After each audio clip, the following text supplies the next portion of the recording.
itu ada sesuatu yang bisa membatalkan puasa atau menggugurkan pahala puasa.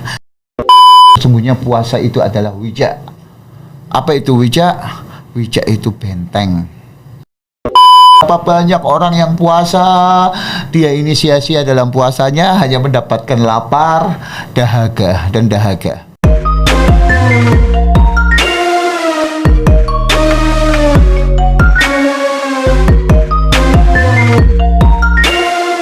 Assalamualaikum warahmatullahi wabarakatuh. Waalaikumsalam warahmatullahi wabarakatuh. Halo sahabat SMA TV dimanapun kalian berada.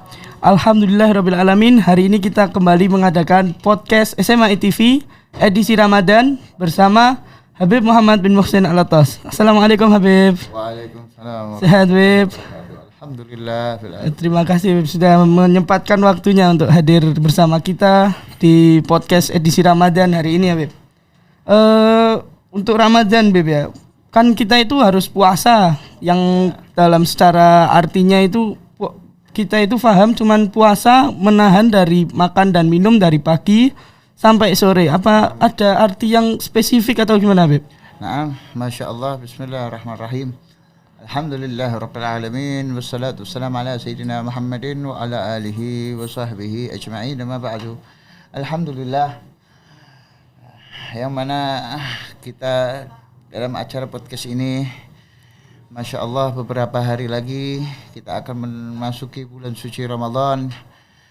Yang perlu kita siapkan dalam bulan Ramadan, yakni kita mengetahui maknanya. Itu yang terpenting.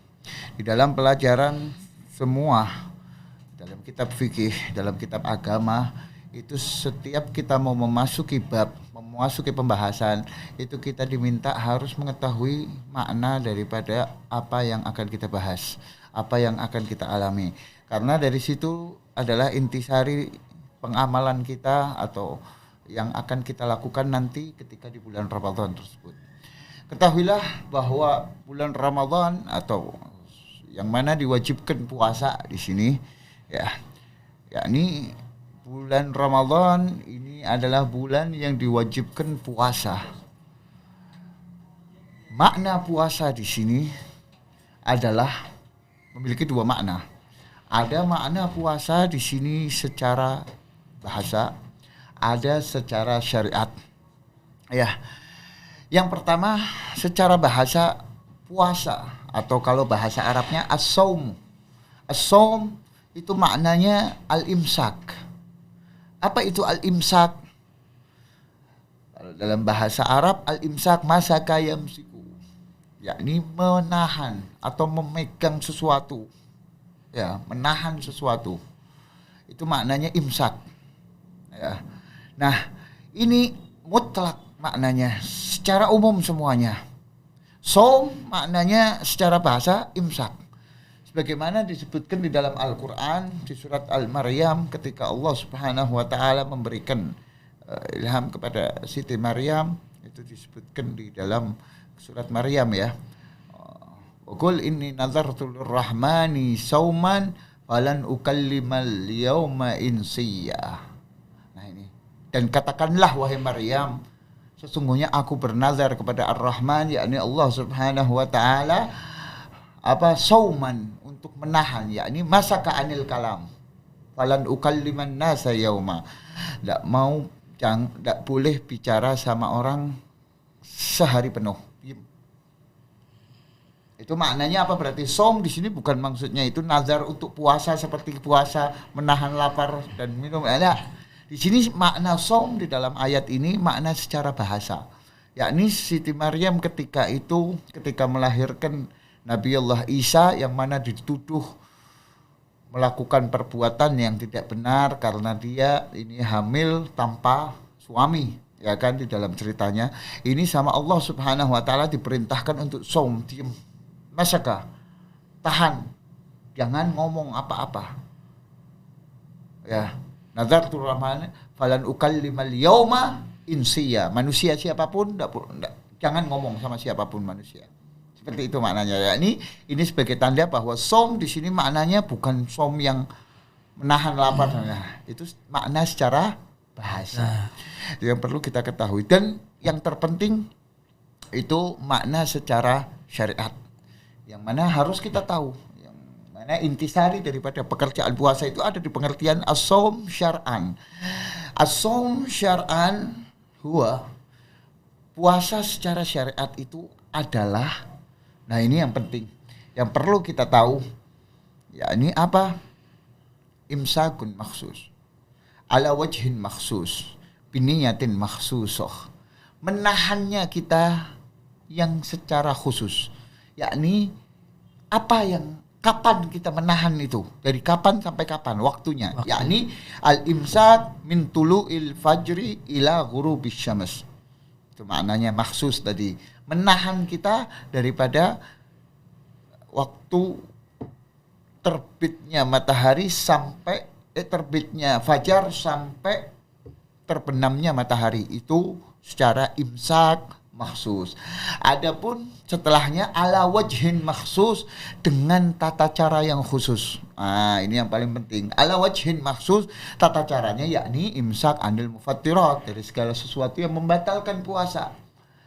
Dari segala sesuatu yang membatalkan puasa itu apa saja? Di antaranya makan, minum, ya, apalagi berhubungan intim, mengeluarkan sperma, dan itu semua muntah sengaja dan lain-lainnya, itu membatalkan puasa. Kita disuruh imsak maksus ala wajhin, dengan cara yang khusus. Cara yang khusus itu tadi imsak anil mufattirat min tulu'il fajri ila ghurubis syams biniyatin maksusah, dengan niat yang khusus. Itu makna puasa secara luasnya, secara syariatnya. Secara syariatnya. Adapun secara bahasa yang tadi pertama itu maknanya luas. Lebih luasan makna secara bahasa daripada secara syariat. Kalau syariat khusus itu tok puasa ini ya pakai tata cara nahan lapar dan nahan minum sehari subuh sampai maghrib. Nah, itu namanya secara syariat. Ya. Kemudian biniyatin maksusah tadi yang terakhir, dengan niat yang khusus. Ini yang perlu kita perhatikan dalam pengamalan puasa ini. Kita banyak sering yang tidak memahami atau tidak tahu di dalam masalah ini, yakni kita ini setiap puasa Ramadan itu diminta oleh syariat ya untuk memberikan niatan ketika berpuasa. Jadi tidak asal nahan makan, nahan minum kok enggak. Harus pakai niat. Nah, ini kadang yang sering kita lupakan di sini, cara pengamalannya niatnya gimana. Di dalam mazhab Imam Syafi'i yang kita anut semuanya, mazhab Imam Syafi'i, beliau mewajibkan niat itu fi kulli lailatin, di setiap malam hari di malam-malam bulan Ramadan. Nah, jadi kalau kita puasa Ramadan itu malamnya wajib niat. Kapanpun, malam ini dikatakan kapanpun, dari terbenamnya matahari sampai terbitnya fajar. Itu waktu kalian atau kita semua ini untuk niat. Mau habis maghrib langsung niat nawaitu shauma ghadin an adai, dan tidak harus diucapkan. Niat itu letaknya di hati. Ya, niat itu letaknya di hati. Walaupun kita lagi naik motor atau di mana, kita keretak nawaitu shauma ghadin, di dalam hati saya niat puasa, saya niat besok puasa Ramadan fardhan lillahi taala, udah cukup. Nah, kalau kita lupa, nah ini yang paling penting. Kalau kita lupa dalam niat, maka puasa kita walaupun kita menahan lapar dan menahan haus dahaga, puasa kita sia-sia, tidak dianggap. Sesuai dengan hadis Rasulullah, innamal a'malu binniyat. Semua amal itu dengan niatnya. Hatta puasa pakai niat. Kalau orang tidak niat, percuma akhirnya. Jadi makna puasa ini sebenarnya sangat luas sekali. Kalau kita mau jabarkan makna, yakni arti som itu maknanya sangat luas. Dan dalam hadis lain disebutkan makna puasa yakni adalah junnatun. Kama qala Rasulullah sallallahu alaihi wasallam, ya ma'syara syabab man istata'a minkumul ba'ata falyatazawwaj. In lam yastati' fa'alaikum bisyam atau fa'alaikum bisawm fa innahu wijaun. atau fa innahu junnatun. Wahai segenap anak muda, siapa yang mampu di antara kalian, siapa yang di antara kalian ini telah memiliki kemampuan, memiliki nafkah untuk menikah, maka menikahlah. Kalau kalian belum mampu untuk nikah, maka fa'alaikum bisyaum, maka hendaknya kalian ini puasa. Kenapa? Di dalam hadisnya fa innahu wijaun, sesungguhnya puasa itu adalah wija. Apa itu wija? Wija itu benteng yang membentengi kita dari perbuatan-perbuatan yang tercela atau perbuatan maksiat. Itu makna puasa juga, yakni benteng umat mukmin, umat muslim dari pekerjaan perbuatan-perbuatan yang diharamkan oleh Allah Subhanahu wa taala. Kenapa kok dikatakan sini benteng? Kita bayangkan saja kalau orang sudah puasa, yang namanya hawa nafsu itu tertekan, lemas akhirnya. Mau berbuat apa dia tidak enak semuanya. Makanya itu dikatakan wijaun, benteng dari perbuatan dosa. Itu secara makna lain, yakni maknanya puasa seperti itu. Makanya di dalam puasa ini, Masya Allah, apabila kita sudah masuk bulan Ramadan ini, terasa kita ini seperti bersih dari akan dosa. Ya, bersih dari dosa. Makanya Idul Fitr, setelah puasa itu ada namanya hari fitrah. Idul Fitr. Fitr itu maknanya fitrah kan. Ya, ini kita ini kembali seperti suci lagi. Setelah kita melakukan puasa ini, kita digembleng benar-benar menahan diri, menjaga diri daripada perbuatan maksiat. Seperti itu. Ya, Masya Allah. Kemudian untuk yang kedua ini Beb, ya kan, untuk hal-hal yang membatalkan puasa, untuk kita itu paling tahunya mutah langsung batal puasanya, terus ghibah kadang puasanya batal, kamu udah ghibah gitu kan. Apa ada mungkin yang lain gitu Beb selain itu kan? Masya Allah. Nah, ini perlu kita ketahui juga, di dalam pengamalan puasa itu ada sesuatu yang bisa membatalkan puasa atau menggugurkan pahala puasa. Di sini para ulama membagi jadi dua. Ya, membagi jadi dua di dalam permasalahan perkara yang bisa menggugurkan puasa. Ada perkara yang bisa menggugurkan puasa secara syariat, ada yang bisa menggugurkan puasa secara thawab. Maksudnya apa? Yang pertama secara syariat, kalau kita ini melakukan sesuatu yang menggugurkan tersebut secara syariat, maka kita wajib qadha. Contohnya makan, minum, atau kemasukan sesuatu dengan sengaja melewat hidung, atau lewat telinga, atau lewat kemaluan, atau lewat mana? Mulut, kita masukkan sengaja, kok sampai masuk ke dalam, batal puasanya. Berarti itu gugur puasanya secara syariat. Iya kan? Itu contohnya. Ada lagi yang dibagi jadi dua itu tadi. Yang kedua, yang menggugurkan puasa secara thawab. Thawab itu apa? Pahalanya. Jadi kita ini puasa cuma dapat lapar dan minum toh. Kama qala Rasulullah, kam min shaimin laisa min siyamihi illa al-ju' wal atas. Berapa banyak orang yang puasa, dia ini sia-sia dalam puasanya, hanya mendapatkan lapar, dahaga. Nah, itu apa? Nah, dia puasa tetap, tapi dia maksiatnya jalan. Dia bermaksiat jalan. Sebagaimana disebutkan bahwa yang namanya puasa ini bukan cuman puasa secara syariat aja. Kalau kita mau benar-benar puasa yang menghasilkan makna dalam kehidupan kita, yakni kita juga harus menjaga diri kita dari perbuatan maksiat. Di antaranya sebagaimana disebutkan di dalam hadis Rasulullah yang diriwayatkan oleh Sayyidatuna Aisyah radhiyallahu taala anhuma. Sayyidatuna Aisyah itu meriwayatkan satu hadis yang mana disebutkan khamsun yufattirna shaim. Ada 5 perkara yang bisa membatalkan puasa. Nah, ini makanya di sini dibagi dua. Membatalkan puasa ini di sini dibagi dua nanti. Apa itu? Al-kadzib wal ghibah wan namimah wal yaminul kadzibah wan nadharu bisyahwah.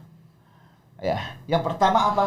Yang membatalkan puasa Di sini para ulama membagi dua. Membatalkan puasa ini bukan puasanya yang batal, tapi apa? Pahalanya.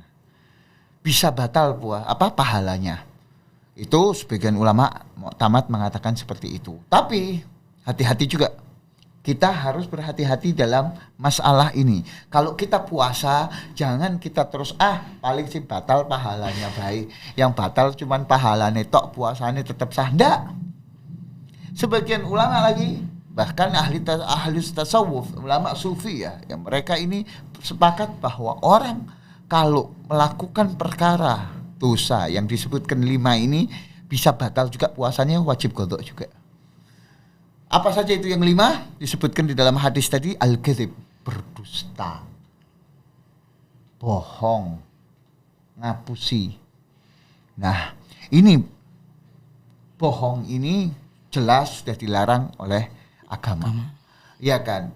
Ini bohong bisa menggugurkan pahala puasa. Sebagian ulama mengatakan bahkan bisa menggugurkan puasanya sisan. Jadi kalau ada orang puasa siang-siang kok bohong, ngapusi. Nah, bohong di sini nanti dibagi. Di dalam kitabnya Habib Salim Asy-Syatiri membahas tentang masalah kadzib itu panjang banget. Di antaranya ada bohong yang diperbolehkan. Ada 4 atau ada 5 di situ, dan yang tidak diperbolehkan selain daripada itu. Bohong yang diperbolehkan contohnya seperti bohong untuk kebaikan, untuk menyelamatkan orang yang didolimi. Ya, kita lihat orang dikejar-kejar mau didolimin. Ya, terus kita tahu dia ngumpet di mana misalnya. Ini kita tahu ini orang mau didolimi. Ya, terus kita bohong. Orang yang mau mendolimi tadi nanya, kamu lihat fulan nggak? Lari kemana? Nggak tahu. Padahal tahu. Ini boleh nggak bohongnya? Boleh, karena dalam kebaikan. Untuk menyelamatkan orang yang didolimi. Itu contoh daripada bohongnya. Selain daripada itu, bohong semua perbuatan tercela. Ada bohong yang mana bohong ini termasuk dosa besar. Di antaranya bohong kepada Rasulullah SAW.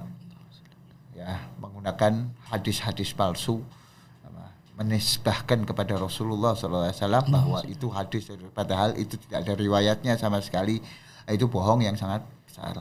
Ada juga bohong untuk kepentingan yang yang sangat dianggap oleh syariat. Contohnya bohong di dalam muamalah. Ya, jual beli dia bohong. Ini bisa menjadikan bohong tersebut dosa besar dan bisa menggugurkan pahala puasa, bahkan bisa menggugurkan puasanya juga, wajib qadha juga. Ya kan? Itu yang pertama. Al-kadzib.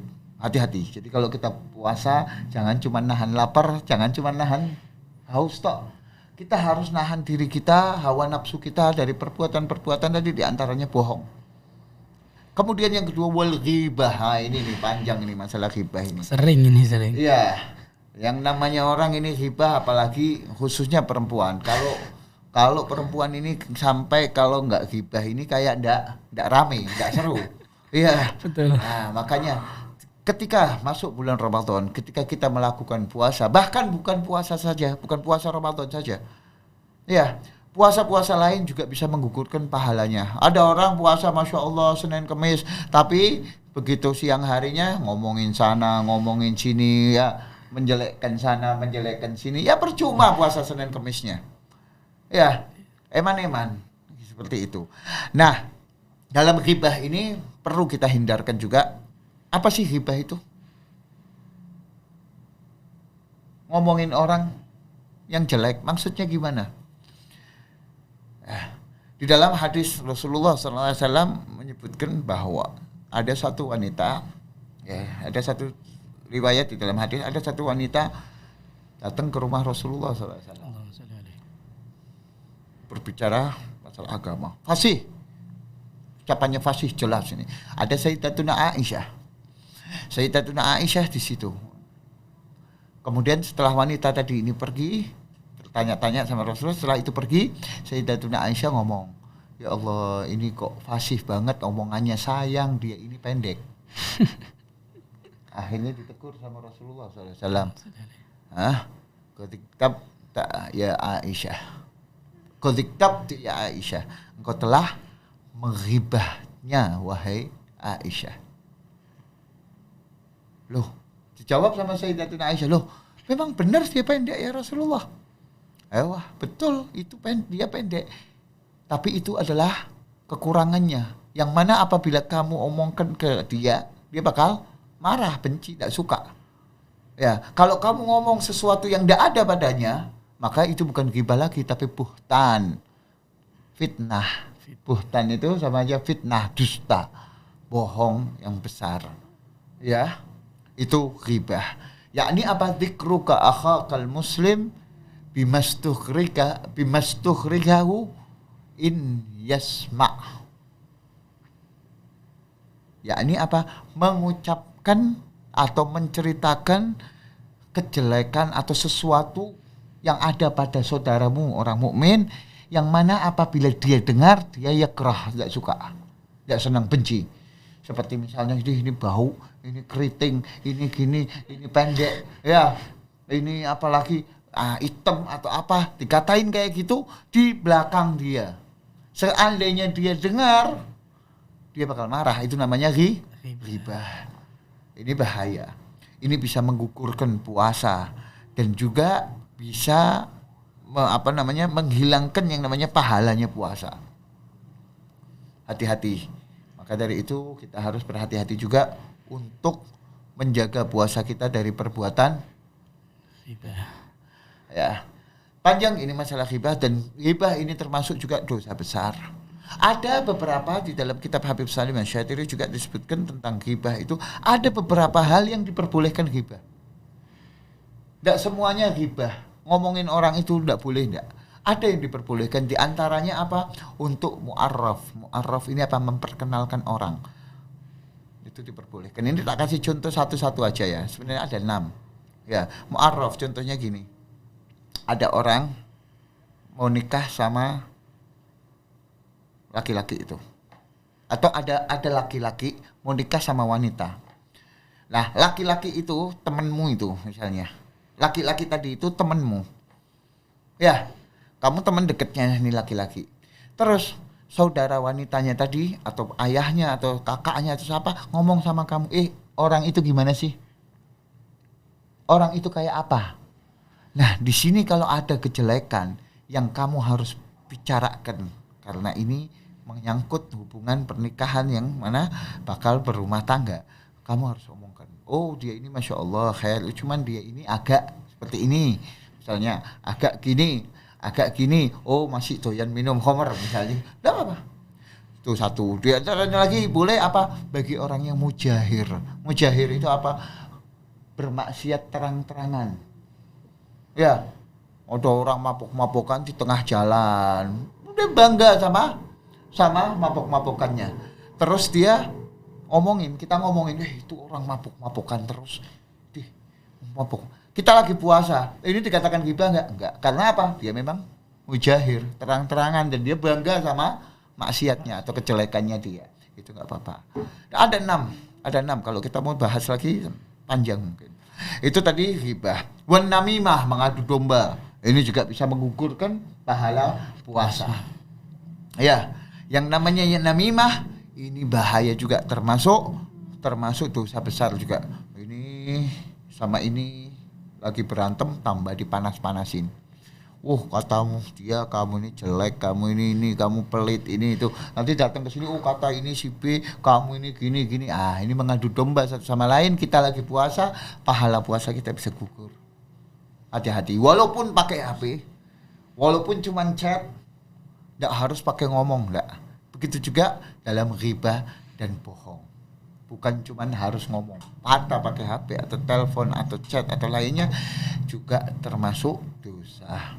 Kemudian setelah namimah, wal yaminul kadzibah, sumpah palsu. Ya, ada orang bersumpah di pengadilan yang tidak sesuai dengan kejadian kenyataannya, sedangkan dia tahu itu kenyataannya tidak sesuai. Ya, saya bersumpah bahwa saya melihat fulan mencuri, padahal dia tidak melihat, atau padahal orang itu tadi tidak mencuri. Nah, ini bisa menggugurkan pahala puasa dan termasuk juga dosa besar. Dan yang terakhir wan nadharu bisyahwah. Ini yang paling banyak. Ini yang perlu kita perhatikan ayuhal ikhwan, ayuhal syabab, terutama anak-anak muda. Apabila kalian ingin menjaga puasa kalian, maka hindarilah yang kelima ini juga. Apa itu yang kelima? Yakni an-nadharu bisyahwah, memandang dengan syahwat. Ya, melihat film atau suatu yang bisa menggerakkan syahwat kita, atau memandang wanita yang bukan mahram, memandang apapun yang bisa menggerakkan syahwat, secara umumnya itu bisa menggugurkan pahala puasa. Nah, di sini hati-hati. Kalau masih muda, anak-anak muda ini biasanya kalau sore ngabuburit, jalan-jalan, tujuannya apa? Cari yang seger-seger. Iya kan? Ya, padahal itu eman, bentar lagi maghrib. Ya, pahala puasanya habis lihat ada yang nggak pakai kerudung, ada yang pakaiannya macem-macem. Ya, akhirnya pahala kita gugur nantinya. Eman-eman. Walaupun di dalam sebagian ini mengatakan itu dosa termasuk dosa kecil. Memandang pandangan syahwat itu dosa kecil, tapi kalau terus menerus dan dia bangga dan dia sengaja, ini bisa menjadi dosa besar. Jelas ya? Itu penting. Guna kita menjadikan puasa kita ini sebagai junnah, menahan benteng daripada perbuatan-perbuatan yang tidak diinginkan atau perbuatan maksiat. Dan intinya apa? Inti dari semua ini hasilnya nanti setelah kita keluar dari Ramadan, apakah kita ini benar-benar mendapatkan intisari daripada pahala Ramadan? Ramadan kita itu seperti apa, ibadah puasa itu kita amalkan seperti apa, nanti kelihatan setelah Ramadan. Kalau sama saja balik Ramadan ya gitu lagi, itu berarti pertanda puasa kita masih ada yang kurang sempurna. Seperti itu.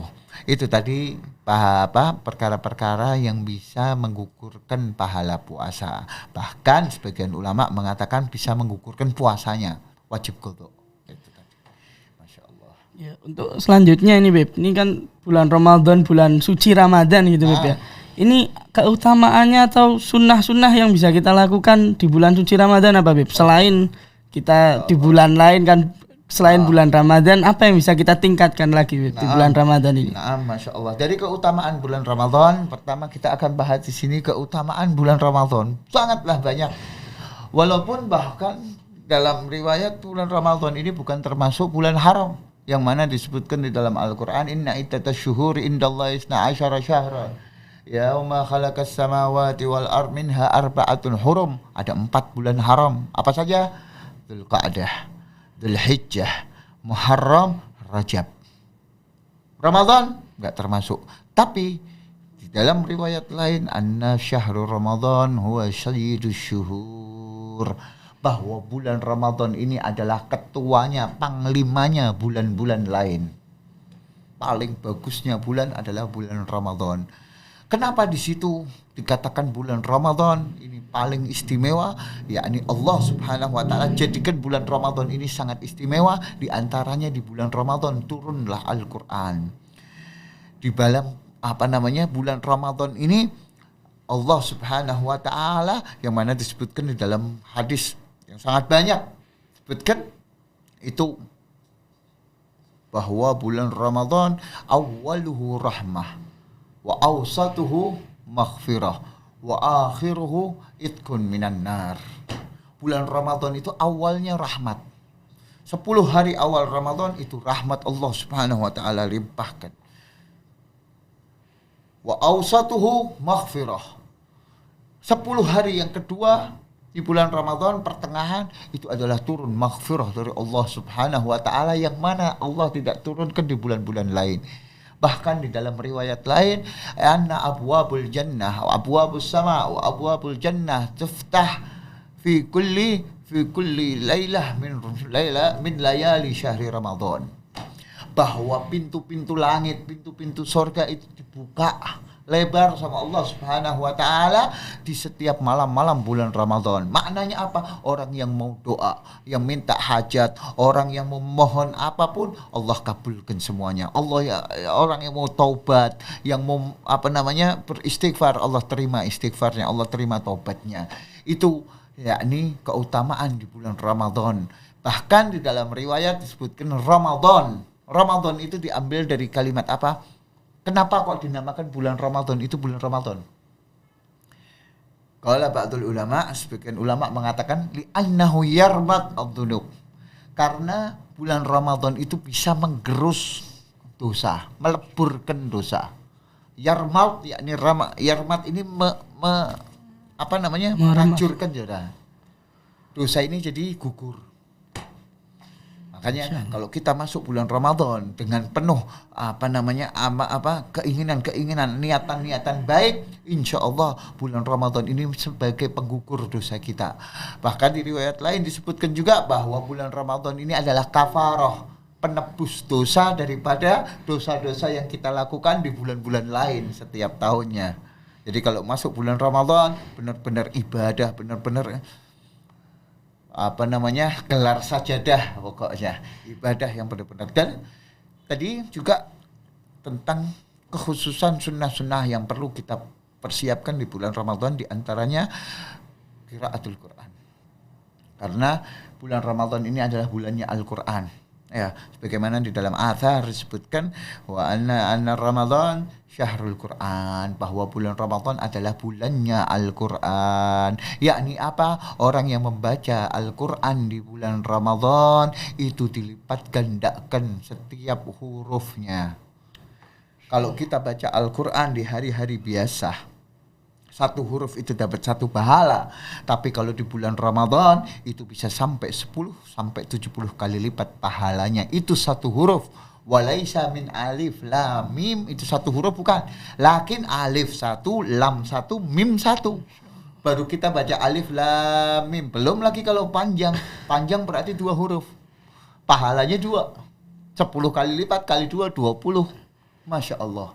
Makanya mulai dari sekarang, ini khususnya buat kita, ini amalan yang paling mujarab buat anak-anak, buat seusia kita yang masih muda, yang masih giat atau kuat untuk beribadah, itu meniatkan baik-baik, memberikan target di bulan Ramadan ini kita ingin mengamalkan apa saja. Ya, sebagaimana para salafun saleh dulu kalau mau datang bulan Ramadan, orang-orang solihin, orang-orang zaman dahulu kalau mau datang bulan Ramadan itu mereka ngumpulkan anak keluarganya. Kamu mau apa bulan Ramadan? Oh, saya mau ibadah seperti ini, mau hatam Quran sehari 5 kali. Hatam Quran. Ada yang mau hatam Quran sehari sekali. Seperti itu. Nah, kita jangan sampai ketinggalan daripada amalan-amalan seperti itu. Ya, supaya kita nanti bisa digabungkan di hari kiamat bersama para orang-orang soleh, bersama para aulia dan para anbiya wal mursalin. Seperti itu. Di antaranya banyak qiraatul Quran. Yang belum pernah hatam baca Quran, hatamkan tahun ini. Ya Allah, saya ini seumur hidup belum pernah ngatamkan Quran, baca sendiri ya, bukan di masjid. Ya kan kadang ada. Ya, baca sendiri belum pernah hatam. Belum pernah hatamkan Quran. Mulai sekarang masuk Ramadan, bismillah, saya mau hatamkan selama 1 bulan 1 kali hatam. Bismillah, enggak apa-apa. Yang mungkin tahun lalu sudah pernah hatam 1 kali, sekali Ramadan 1 kali, mulai tahun ini tingkatkan untuk 2 kali. Terus seperti itu setiap tahunnya, supaya amalan kita bertambah tiap tahun, supaya ibadah kita ini benar-benar berarti di dalam hidup kita. Itu qiraatul Quran yang terpenting. Bahkan habiskan waktu kita di bulan Ramadan untuk qiraatul Quran. Dan yang kedua yang disunnahkan di dalam bulan Ramadan itu qiyam, menghidupkan bulan Ramadan, malam-malam bulan Ramadan. Kama qala fi hadis, man qama ramadhana imanan wa ihtisaban ghufira lahu ma taqaddama min dzambih. Siapa orang yang qama, menghidupkan bulan Ramadan dengan imanan, dengan keyakinan kepada Allah Subhanahu wa taala, wahtisaban. Ihtisaban ini maknanya ikhlas, benar-benar, bukan karena orang tuanya, bukan karena gurunya, bukan karena saudaranya, bukan karena nanti dapat uang lebaran, ya, bukan karena apa? Bukan karena Allah Subhanahu wa taala, ikhlas benar-benar. Ghufira lahu ma taqaddama min dzambi. Dia diampuni semua dosa-dosanya yang telah lampau. Apa itu qama? Makna man qama, yang menghidupkan. Maksudnya menghidupkan apa? Yakni sebagian ulama mengatakan sholat tarawih. Jangan tinggalkan sholat tarawih di bulan Ramadan. Pahalanya sangat besar, keuntungannya sangat besar. Apalagi kita masih muda, kita masih kuat. Perbanyaklah sholat sunnah, diantaranya sholat tarawih, sholat witir. Jangan sampai ninggal. Yang mungkin bulan-bulan tahun-tahun lalu kita ini sholat tarawih kosong, kadang sholat, kadang enggak, kadang main, kadang mulai Ramadan sekarang kita niatkan dari sekarang untuk masuk bulan Ramadan sampai selesai tidak meninggalkan sholat tarawih sama sekali. Karena itu fadilahnya sangat besar. Itu termasuk man qama, orang yang menghidupkan atau mendirikan bulan Ramadan dengan ibadah. Seperti itu. Di antara kesunahan lagi banyak ini, kalau kita mau sebutkan semua. Ya. Beberapa yang penting-penting ya, aja. Di antaranya itu. Di antaranya yang juga penting itu apa? Kesunahan di bulan Ramadan, yakni untuk memperbanyak salat-salat sunnah, tadi sudah ya. Kemudian untuk sahur. Makan sahur ini sunnah. Ya, dan juga di dalam riwayat disebutkan bahwa makan sahur ini ada keberkahan di situ. Makanya jangan sampai ninggal makan sahur. Nah, makan sahur ini ada niatnya juga. Kita makan banyak, ya bangun malam makan, itu dikatakan sahur nggak? Ya dikatakan sahur. Tapi kalau diniatkan kita dapat pahala sunnahnya. Gimana niatnya? Niatnya yakni untuk mendapatkan pahala sunnah yang paling afdal. Ini perlu diamalkan juga nih, tambahan amalan nih. Kalau kita sahur nanti di bulan Ramadan, siapkan air putih dan 3 kurma yang ganjil ya, pokoknya kurma yang ganjil 3 sama air putih. Setelah kita udah habis itu sebelum itu mau makan banyak, mau cemilan, mau apa, mau minum ini es teh, sirup, semua es buah komplit, silahkan. Itu bukan dianggap sahur. Tapi kapan? Ketika kalian mau minum air dan memakan 3 buah kurma itu, niatkan sahur. Nawaitu sahur, nawaitu sunnatus sahur litaqawi ala ta'ah, atau ittiba'an bi Rasulillah sallallahu alaihi wasallam. Saya niat untuk melaksanakan sunnah sahur, untuk menguatkan diri saya dalam ketaatan kepada Allah Subhanahu wa taala, untuk mengikuti Rasulullah sallallahu alaihi wasallam. Makan itu sambil niat, minum air, makan 3 kurma, setelah itu enggak usah makan apa-apa lagi. Dah siap-siap mau salat subuh. Terakhir, jadikan terakhir. Itu kalau kita mau dapat fadilah sahur. Ya. Nah, tadi makan nasi itu bukan dianggap sahur, makan malam. Masuknya makan malam, bukan dianggap sahur. Itu amalan supaya kita mendapatkan sunnah. Dan juga takjilul fitir, mendahulukan, mempercepat buka puasa. Ya, begitu maghrib langsung buka puasa. Jangan di sini mempercepat buka puasa itu, jangan, hati-hati. Jangan begitu adzan langsung makan, enggak. Selesai tunggu adzan dulu baru makan, itu masih termasuk mendahulukan buka puasa. Masih banyak lagi yang lain, mungkin itu sedikit bermanfaat buat kita, mudah-mudahan kita bisa mengamalkan. Amin. Ya, selanjutnya ini kan di Ramadan ini ada yang namanya malam Lailatul Qadar. Ini malam Lailatul Qadar itu kapan, Beb? Dan gimana biar kita itu bisa mendapatkannya serta keutamaannya gitu? Termasuk daripada keutamaan bulan Ramadan yang tadi belum kita sebutkan, ada satu malam yang mana disebutkan keutamaannya di dalam Al-Quran, yakni malam Lailatul Qadar. Bahkan di satu surat itu disebutkan, inna anzalnahu fi Lailatul Qadar wa ma adraka ma Lailatul Qadar, Lailatul Qadri khairum min alfi syahr. Bahwa Allah Subhanahu wa taala menjadikan setiap bulan Ramadan itu ada malam Lailatul Qadar. Kalau kita mau tanya kapan itu malam Lailatul Qadar, ketahuilah malam Lailatul Qadar itu hukumnya mubham. Mubham itu apa? Mubham itu tidak ada yang tahu, bisa kapan saja. Bisa tanggal 1 Ramadan, bisa tanggal 2 Ramadan, bisa tanggal 3 Ramadan, bisa pertengahan Ramadan, bisa akhir Ramadan, bisa hampir keluar Ramadan, malam 29 Ramadan, bisa semua. Mubham, tidak ada yang tahu kecuali Allah Subhanahu wa taala. Akan tetapi ada tanda-tandanya, ada spesifikasinya yang lebih dalam supaya kita mengetahui mengetahui malam Lailatul Qadar. Di antaranya apa? Bahwa seringnya malam Lailatul Qadar yang akan kita dapatkan itu, yang kita ingin raih itu berada di 10 akhir daripada malam-malam akhir Ramadan, dari tanggal 20 Ramadan sampai akhir Ramadan, itu berada di situ. Lebih spesifik lagi, lebih khusus lagi di malam-malam ganjil. Ya, seperti itu. Jadi mungkin dari tanggal 1 sampai ini. Lebih khususnya lagi akhir, 10 akhir. Lebih khusus lagi malam ganjil.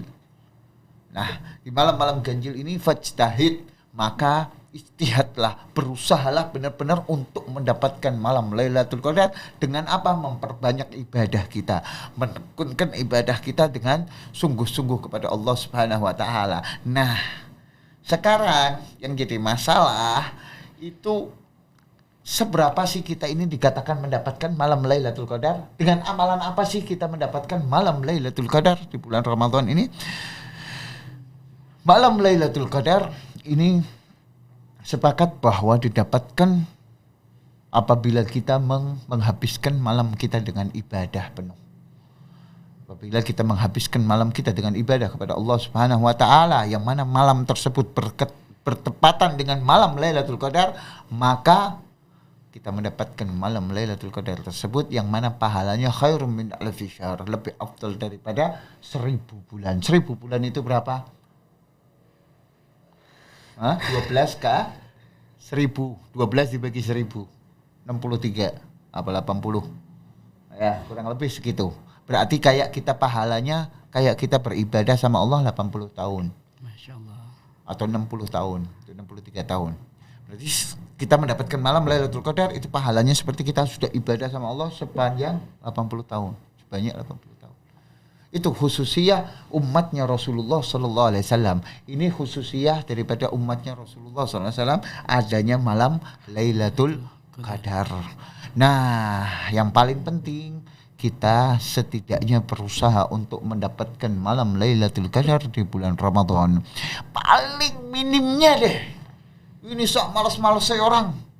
Biar dapat malam Lailatul Qadar caranya gimana? Wes saya ini sibuk di pasar, apalagi kalau sudah akhir Ramadan. Wah, kiriman banyak. Ya, isinya pokoknya kesibukan di toko, di pasar gitu. Kita tidak sempat mungkin ibadah tambahan-tambahan seperti itu. Nah, terus minim apa coba kita pengen biar dapat malam Lailatul Qadar di bulan Ramadan ini? Minim. Jangan tinggalkan sholat maghrib berjamaah, sholat isya berjamaah, dan sholat subuh berjamaah. Kalau kita mau dapat malam Lailatul Qadar, minim jangan tinggalkan sholat maghrib berjamaah, sholat isya berjamaah, sholat subuh berjamaah. Kalau pada malam itu pas kebetulan malam Lailatul Qadar dan kita melaksanakan maghrib berjamaah, isya berjamaah, subuh berjamaah, kita termasuk orang yang mendapatkan malam Lailatul Qadar. Khususnya lagi maghrib, isya sama subuh. Jangan sampai ditinggal ini berjamaah. Nah, caranya gimana? Ya mulai dari Ramadan, mulai tanggal 1 Ramadan sampai akhir Ramadan jangan tinggal. Karena apa? Malam Lailatul Qadar itu mungkin tanggal 1, mungkin tanggal 2, khususnya di akhir Ramadan. Jadi utamakanlah di bulan Ramadan ini, kita usahakan jadikan yang paling utama di dalam keseharian kita untuk tidak meninggalkan sholat berjamaah. Kenapa soalnya sih kok harus sholat berjamaah? Paling minim. Karena warada fil hadis, disebutkan di dalam hadis bahwa Rasulullah sallallahu alaihi wasallam bersabda, man shalla isya jama'atan fa ka'annama qama al-lail nisfahu Wa man shalla subuh jama'atan faka'annama qama lail kulluh. Siapa orang yang sholat isya berjamaah, maka dia seperti menghidupkan malam separuh malam. Dan siapa orang yang sholat subuh berjamaah, maka dia seperti menghidupkan semalaman penuh dengan ibadah. Kalau kita sholat subuh berjamaah, seperti kita ini menghidupkan malam dengan ibadah, qiraatul Quran seperti ini, pahalanya seperti itu. Jadi walaupun mungkin kita malam kita tidur atau kita kesibukan lain, pas itu malam Lailatul Qadar dan subuhnya kita sholat berjamaah, isyanya sholat berjamaah, kita dapat malam Lailatul Qadar. Karena sudah termasuk kita masih dianggap orang yang beribadah di malam tersebut. Seperti itu. Makanya yang masih sehat kita diberikan kesehatan, jangan sampai sia-siakan bulan Ramadan ini, amalkan segala sesuatu yang masih kita mampu untuk kita amalkan. Ya, karena ini sangat bermanfaat buat kehidupan kita, buat masa depan kita juga, fid dunya wal akhirah insyaallah. Seperti itu. Masya Allah, ini pertanyaannya sebenarnya jawabannya panjang. Cuman ini sebagaimanapun buat saya untuk saya ringkas. Ala kulli hal, Masya Allah, mudah-mudahan itu tadi jawaban barokah, keberkahan, bermanfaat buat kita. Masya Allah. Nih, sebelum kita tutup nih Beb, ada kemarin itu kita sempat share di Instagram untuk teman-teman yang ingin bertanya juga. Ini ada yang bertanya gini Beb. Assalamualaikum warahmatullahi wabarakatuh. Waalaikumsalam. Beb, izin bertanya, kenapa di malam bulan Ramadan pada tanggal 16 sholat rawehnya pakai kunut? Minta jawabannya Beb. Nah, Masya Allah. Ya, ini pertanyaan cukup bagus juga, bahwa kenapa disunnahkan sholat witir ketika Ramadan, di pertengahan Ramadan akhir pakai kunut. Karena itu diriwayatkan oleh sebagian besar para sahabat bahwa setiap akhir Ramadan itu menggunakan kunut, terutama riwayat Sayyidina Umar ibn al-Khattab. Ya, bahkan di dalam riwayat lain kunut ini tidak cuman di pertengahan akhir bulan Ramadan, setiap malamnya bulan Ramadan, bahkan setiap mau sholat witir di akhir itu kunut. Sebagaimana riwayat dari hadis Ubay bin Ka'ab, yang mana itu hadisnya walaupun hadis dhaif tapi dikuatkan oleh beberapa hadis yang lain untuk kita amalkan kunut di akhir bulan Ramadan. Karena ada riwayat yang menganjurkan kita untuk kunut di akhir bulan Ramadan. Itu pembahasannya panjang, ada di kitab Al-Bayan. Masya Allah, kalau kita mau bahas boleh. Ya, ini yang disebutkan di dalam kitab Al-Bayan yang kita ambil, bahwa disunnahkan kunut di sini.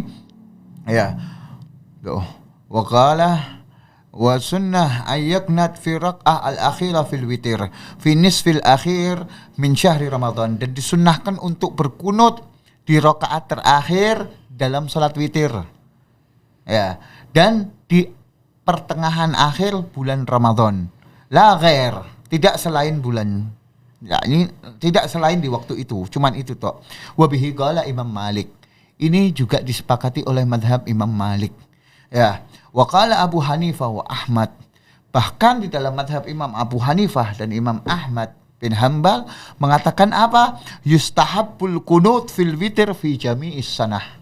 Disunnahkan kunut di setiap witir di seluruh hari setiap tahunnya. Seluruh malam kalau kita sholat witir itu dengan kunut. Seperti itu. Wa bihi qala Abu Abdullah. Panjang ini. Ruya Ubay bin Ka'ab. Qala anna Nabi sallallahu alaihi wasallam kana yutir bi salas rakaat yaknat qabla ruku'.